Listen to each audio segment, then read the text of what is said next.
કામકાજનો જ વિષય છે. ટીવી ચાલે ટીવી ચાલે અમારે તો તમે આવતો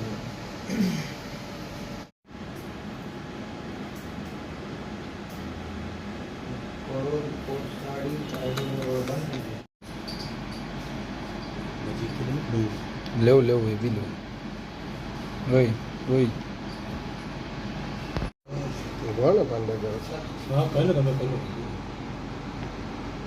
हाँ बोल लो भाई आए वही नाखी दीदा મારું નામ તૃપ્તિ ગામિત છે.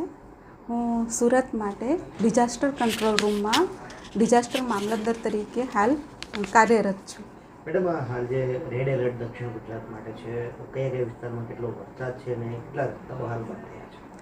ગઈકાલે એટલે કે 27મી સપ્ટેમ્બરના રોજ આપણા દક્ષિણ ગુજરાતની અંદર અને ખાસ કરીને સુરત માટે રેડ એલર્ટ જાહેર કરવામાં આવ્યું હતું. એટલે કે ભારેથી અતિભારે વરસાદ છૂટાછવાયા સ્થળે પડવાની શક્યતા હતી. જ્યારે આજની તારીખે જોઈએ છે તો છૂટાછવાયા સ્થળોએ ભારે વરસાદ એટલે કે યલો એલર્ટ આપવામાં આવ્યું છે. અને ગઈકાલની સ્થિતિ જોઈએ તો આપણા સમગ્ર સુરત જિલ્લાની અંદર 43.3 mm સરેરાશ વરસાદ પડેલો હતો. જે પૈકી આપણા ઉમરપાડા તાલુકામાં 117 mm વરસાદ પડેલ છે, નોંધપાત્ર છે. જ્યારે અન્ય તાલુકાની અંદર સરેરાશ વરસાદ છે. આજે 12 વાગ્યા સુધીનો વરસાદની ગણતરી કરીએ છીએ તો આપણો સરેરાશ વરસાદ 11.2 mm છે. તેમાં ઓલપાડની અંદર 12 વાગ્યા સુધીમાં 44 mm વરસાદ પડેલ છે.